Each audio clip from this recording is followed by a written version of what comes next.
Good morning girls. आज हम बात करेंगे चैप्टर नंबर 5 में कंपोनेंट्स ऑफ अ टेबल, मतलब एक सारणी के भाग। कौन कौन से भाग होते हैं एक सारणी में? सबसे पहला है टेबल नंबर, है ना। अब इसमें क्या है, टेबल जो है, table should have a number which is return about the table, है ना। मतलब सारणी में हम सबसे ऊपर क्या लिखते हैं, सारणी की संख्या, ठीक है।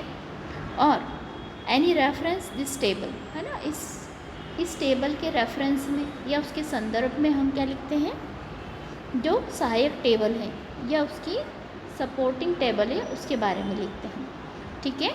Normally it is written about the table on the left side. ये हमेशा सारणी के लेफ़्ट साइड में लिखी जाती है, मतलब बाईं ओर लिखी जाती है, ठीक है। देन सेकेंड पॉइंट है टाइटल ऑफ द टेबल, ठीक है। अब इसके बाद में हम बात करेंगे टेबल के टाइटल की। और table should have title on the top of the table. Table के टॉप में हम लिखते हैं title. This table title should be self explanatory, clear and small. जो हमारा टेबल का टाइटल होना चाहिए वो कैसा होना चाहिए, स्मॉल होना चाहिए, सिंपल होना चाहिए और साथ में स्पष्ट होना चाहिए, मतलब वो क्लियर हमको समझ में आए, ठीक है। And it is written on the top of the table. इसको हम टेबल के टॉप में लिखते हैं, मतलब शीर्ष पे लिखते हैं, ठीक है। देन थर्ड है हमारा सब हेडिंग्स, ठीक है, मतलब उपशीर्षक। अब उपशीर्षक क्या होता है, हमारे टेबल के वर्टिकल कॉलम्स में, है ना, हेडिंग के कैप्शंस लिखे होते हैं, जबकि हॉरिजेंटल रो में देयर हेडिंग्स लेफ़्ट साइड, है ना। अगर हम हॉरिजेंटल में देखें तो उसको हम लेफ़्ट साइड लिखते हैं, मतलब जो हमारा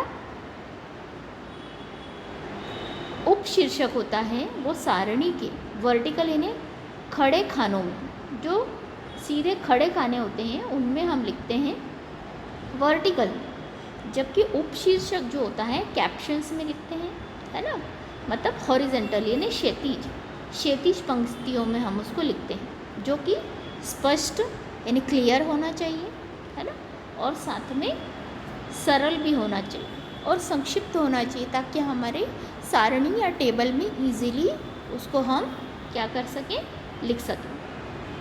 देन फोर्थ है हेड नोट। हेड नोट यानी शीर्ष टिप्पणी, ठीक। शीर्ष टिप्पणी क्या होती है, हेड नोट आंकड़ों की जैसे इकाई है ना, इकाई मतलब यूनिट्स, जिसको हम क्विंटल्स में लिख रहे हैं, है ना, या टर्न्स में लिख रहे हैं, इंचेस में लिख रहे हैं, सेंटीमीटर्स में लिख रहे हैं, है ना। तो ये सारा हमको ब्रैकेट्स में लिखना होता है, ठीक है।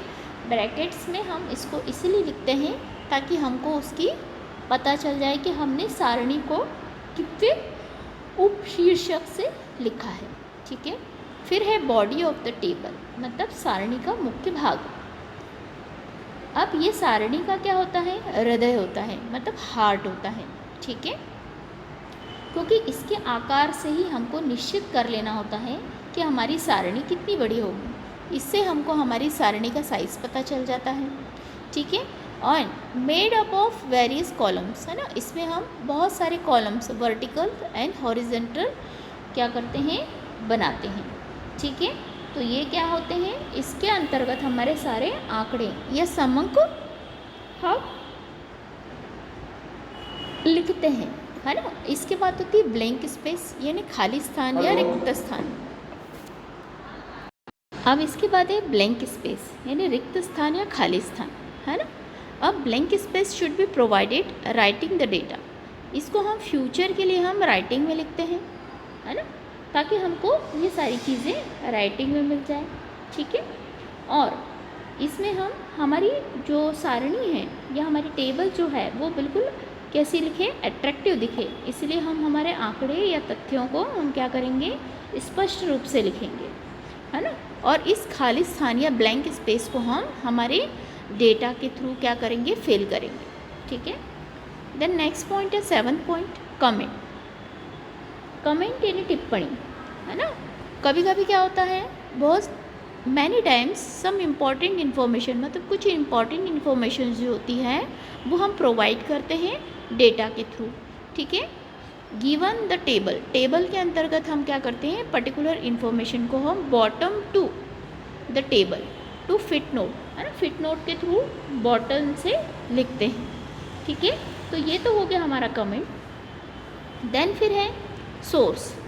अब हमारा सोर्स क्या है, सोर्स यानी हमारा समंकों के स्रोत। अब समंकों के स्रोत में every table should have source of data, है ना, हर सारणी के अंतर्गत हमको क्या मिल रहा है, हमारे स्रोत मिल रहे हैं समंकों के।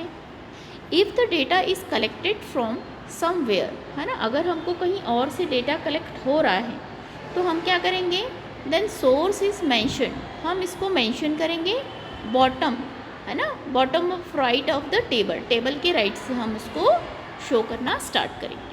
ठीक है, इसके बाद हम बात करेंगे काइंड्स ऑफ टेबल्स। ठीक है, अब काइंड्स ऑफ टेबल यानी टेबल के कौन कौन से प्रकार होते हैं।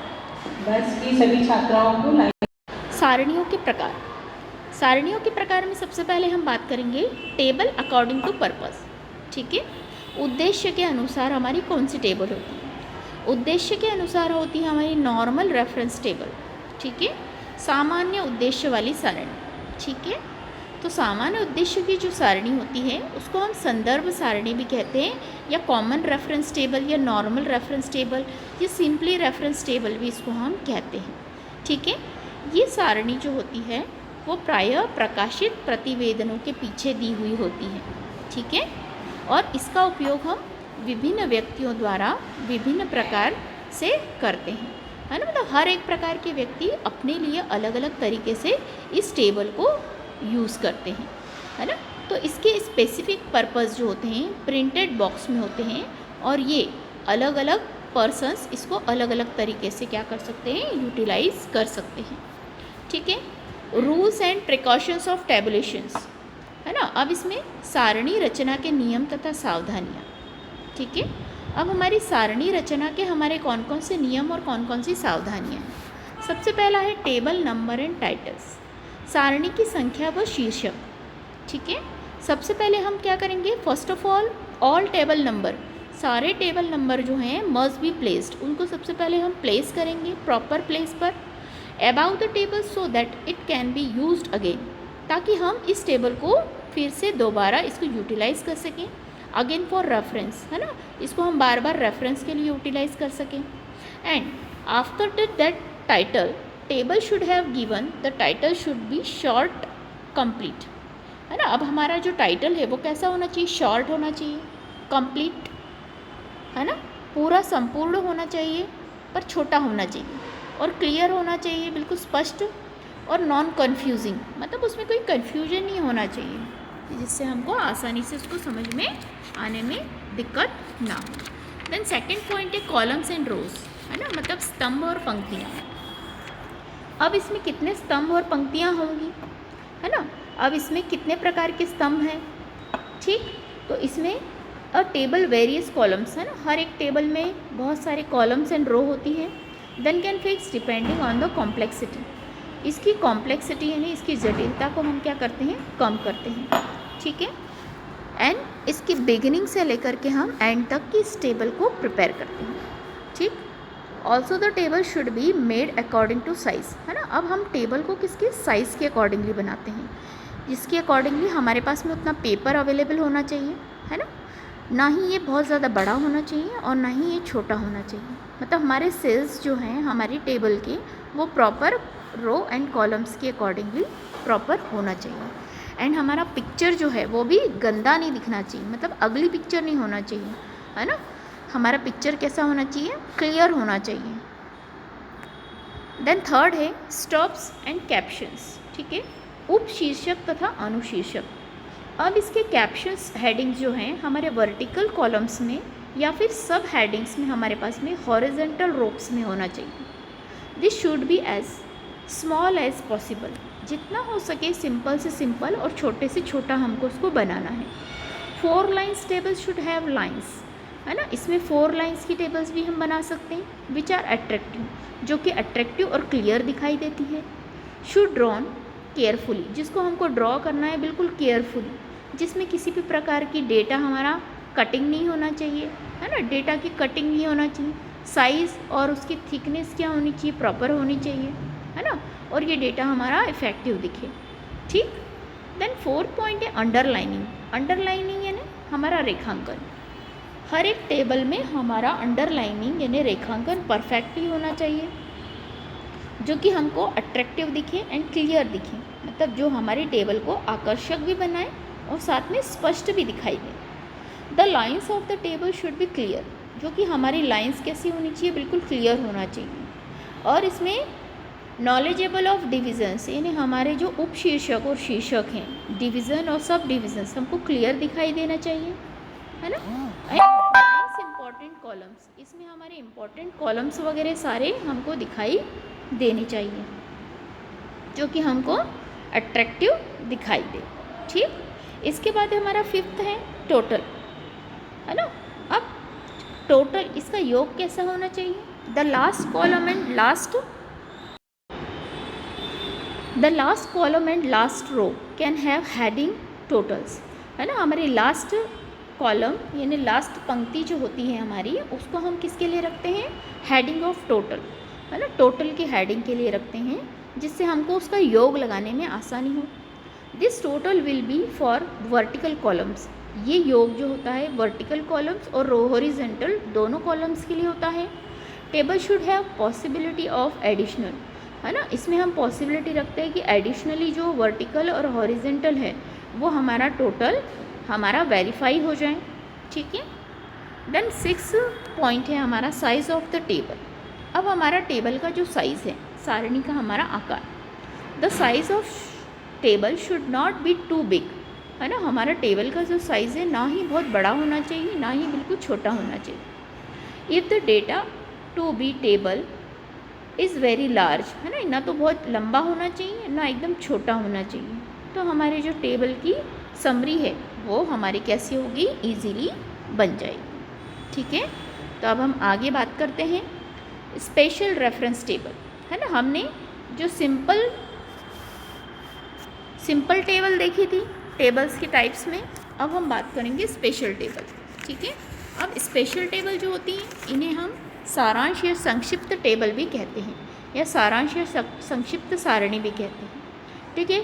It is also called a special purpose table, इसको विशेष उद्देश्य की सारणी भी कहते हैं हम, जो कि हमारे जो नॉर्मल जो सारणी होती है, सामान्य उद्देश्य वाली सारणी होती है, उनके अनेक कारणों के लिए इसको तैयार किया जाता है ना। अब इसमें जो हमारा डेटा होता है ना, इन्वेस्टिगेशन के लिए जो इंक्वायरीज़ होती हैं वो कैसी होती है, उसमें विस्तृत आंकड़े नहीं दिए जाते हैं, मतलब हम बहुत ही इंक्वायरी और इन्वेस्टिगेशन बहुत बड़े या कॉम्प्लेक्स डेटा को यूटिलाइज़ नहीं करते हैं, अपितु, है ना, पर हम इसमें किसके आंकड़ों के विश्लेषण के परिणाम इसमें देते हैं, मतलब इसका रिजल्ट, एनालिसिस ऑफ डेटा का हम इसमें रिजल्ट क्या करते हैं, प्रोवाइड करते हैं, ठीक है।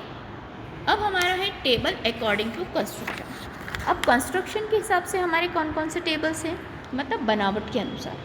बनावट के अनुसार है हमारी पहली है सरल सारणी, सिंपल सारणी, इसको हम एक ग्रहण वाली सारणी या प्रथम क्रम की सारणी भी कहते हैं, है ना। मतलब इस टेबल को हम 1 वे टेबल या फिर टेबल ऑफ फर्स्ट ऑर्डर भी हम बोलते हैं। इसकी क्वालिटीज़ एंड स्पेशलिटीज़ जो होती हैं, है ना, जो कि एक ही गुण वाली सारणी होती है, इसमें हम एक ही गुण को क्या करते हैं, स्पेसिफाई करते हैं, है ना। तो इसमें क्या है, हम इसके लिए तैयार करना हमको इसको आसान हो जाता है, क्योंकि इस सारणी में क्या होते हैं, ओनली 2 पार्ट्स होते हैं, इसके सिर्फ 2 ही भाग होते हैं और इसके उपभाग नहीं होते हैं, तो हमको ये सारणी बनाने में कैसी होती है, आसान हो जाती है, ठीक है। अब इसके बाद हम बात करेंगे कॉम्प्लेक्स टेबल की। कॉम्प्लेक्स टेबल यानी जटिल सारणी, ठीक है। अब जटिल सारणी जो है वो कैसी है, इसमें हमारे तथ्यों और आंकड़े, मतलब हमारे जो टेबल्स के हमारे पास डेटा है उसको हम 2 और मोर फीचर्स यानी उसकी 2 या 2 से अधिक गुणों पर प्रकाश डालते हैं। तो व्यवहार में ये हमारी सारणी जो होती है अधिक प्रयोग में लाई जाती है। क्यों? क्योंकि इसमें क्या है, हमारे पास में बहुत सारा डेटा कलेक्ट हो जाता है, ठीक है, जिसको हम प्रॉपर तरीके से टेबल में क्या कर सकते हैं, पुट कर सकते हैं, ठीक है। इसमें वांछित सूचनाओं की पूर्ण प्राप्ति हो जाती है। मतलब हमारे पास में जो डेटा होता है वो हमको बहुत सारा डेटा कलेक्ट हो जाता है। जैसे हमारे पास में कॉम्प्लेक्स टेबल में हम अलग अलग टाइप्स हैं, उन टेबल्स की हम बात करते हैं। टाइप्स ऑफ कॉम्प्लेक्स टेबल है ना, इसमें है फर्स्ट है टू वे टेबल। इसमें टू वे टेबल होती है, it is called double table है ना। इसको हम द्विसारणी भी कहते हैं। मतलब इसमें हम दो या दो से अधिक गुणों को हम प्रदर्शित करते हैं। जनरली तो हम सिर्फ दो या दो से अधिक गुण दिखाते हैं इसमें, ठीक है। पर इस सारणी के अंतर्गत हम क्या करते हैं, this table has more steps. इसमें ज़्यादा स्टेप्स होती हैं, दो या दो से अधिक। तो इसमें जो क्वेश्चन और आंसर होते हैं उसका बेसिस क्या होता है, टेबल का हमारे तुलना करने के काम में आता है। मतलब हम दो या दो से अधिक गुणों को एक से दूसरी सारणी में क्या कर सकते हैं, उसके इसमें तुलना कर सकते हैं। तो ये तुलना करने में हमको आसानी देती है, ठीक है। फिर है इसमें दूसरा है थ्री वे टेबल है ना, मतलब त्रिगुणी सारणी। अब ये त्रिगुणी सारणी जो होती हैं इसमें आंकड़ों के परस्पर हम तीन गुणों की विशेषताओं को प्रकट करते हैं है ना। जैसे हम किसी क्लास में बच्चों की अगर बॉयज़ हैं तो बॉयज़ जो हैं या गर्ल्स हैं हमारे पास में, तो गर्ल्स कौन सी क्लास की हैं, कितने बच्चे रूरल एरिया से हैं मतलब ग्रामीण एरिया से हैं और कितने अर्बन एरिया से हैं यानी शहरी भाग से हैं। इस तरीके से हम उनकी टोटल लगा सकते हैं। तो इस तरीके से हमारे पास में डेटा कैसा हो जाता है, थ्री वे डेटा हमारे पास में आ जाता है, ठीक है। And it can be not clear from table है ना। इसमें हम स्टूडेंट्स की बहुत सारी जानकारियाँ या जैसे उनके हॉस्टल्स में कौन कौन से स्टूडेंट्स हैं या उनके बॉर्डर्स कौन कौन सी हैं, इन सब की इंफॉर्मेशन भी हम इसमें कलेक्ट कर सकते हैं, ठीक है। देन है मैनीफोल्ड टेबल्स है ना। ये लास्ट है हमारी कॉम्प्लेक्स टेबल्स के टाइप्स की है ना। कॉम्प्लेक्स टेबल्स में हमारे पास में थ्री टाइप्स थे, two way table, three way table and manifold tables. अब मैनीफोल्ड टेबल्स जो है इसमें हम थ्री कैरेक्टरिस्टिक्स या उससे ज़्यादा कैरेक्टरिस्टिक्स या उसको कैप्शंस को हम इसमें इंक्लूड करते हैं। तो इस सारणी को अपने नाम के अनुरूप ही ये बहुगुण है, मतलब इसमें बहुत सारे गुणों को हम या बहुत सारी विशेषताओं को एक साथ इकट्ठा कर सकते हैं है ना। ये सारणी में हम चार या चार से अधिक गुणों को भी प्रदर्शित कर सकते हैं है ना। जैसे हमको समंकों के गुणों में जैसे जैसे वृद्धि होती है या हमारे पास में डेटा जैसे जैसे ज़्यादा डेटा इकट्ठा होता है तो हम उसको उसके अकॉर्डिंगली इसमें क्या कर सकते हैं, डेटा को और ज़्यादा इंक्लूड कर सकते हैं, ठीक है। तो आज के लिए आज हम हमारे टॉपिक को यहीं क्लोज करते हैं। आगे के टॉपिक को हम नेक्स्ट वीडियो में एक्सप्लेन करेंगे। Thank you girls.